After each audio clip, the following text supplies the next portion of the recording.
Art of living questions അത് ഭയങ്കര important ആണ്. ഒരു രീതിയിൽ ഇമോഷണൽ കണക്ട് ആവരുത്. എക്സാമിന്റെ സമയത്ത് വിടേണ്ട ക്വസ്റ്റ്യൻ എന്തായാലും വിടണം. അല്ലാതെ ഞാൻ ഇപ്പൊ പഠിച്ച ടോപ്പിക് എന്നുള്ള ക്വസ്റ്റ്യൻ ആണ്, അപ്പോൾ ഇത് എത്ര ടഫ് ഉള്ളതാണ്. ഞാൻ 4-5 ദിവസം എടുത്ത് പഠിച്ച ചാപ്റ്റർ ആണ്, ഇത് ഞാൻ വിടൂല എന്നുള്ള വാശി.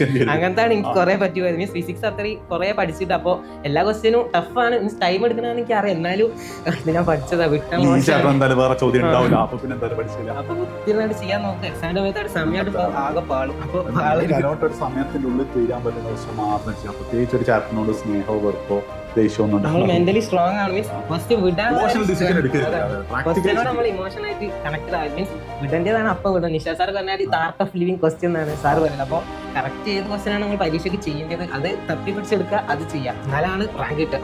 ആർട്ട് ഓഫ് ലീവിങ് ക്വസ്റ്റ്യൻസ് അത് ഭയങ്കര ഇമ്പോർട്ടന്റ് ആണ്. ഒരു രീതിയിൽ ഇമോഷണൽ കണക്ട് ആവരുത്. ചോദ്യം കാണും, ചിലപ്പോൾ നമുക്ക് അറിയാമായിരിക്കും ഇതിന്റെ ഉത്തരം നമുക്ക് കിട്ടും, അത് കുറെ സമയം എടുക്കുന്നുണ്ടെങ്കിൽ അടുത്ത റൗണ്ട് നമുക്ക് നോക്കാനുണ്ടെങ്കിൽ ഉണ്ടായിരുന്നു. ടൈം കറക്റ്റ് ഏത് ക്വസ്റ്റ്യൻ ആണ് ഇൻവെസ്റ്റ് ചെയ്യേണ്ടതെന്ന് നോക്കുക. അങ്ങനത്തെ ക്വസ്റ്റ്യൻ മാത്രം ചെയ്തിട്ട് ഫസ്റ്റ് റൗണ്ട് തീർക്കണം. ഓക്കെ.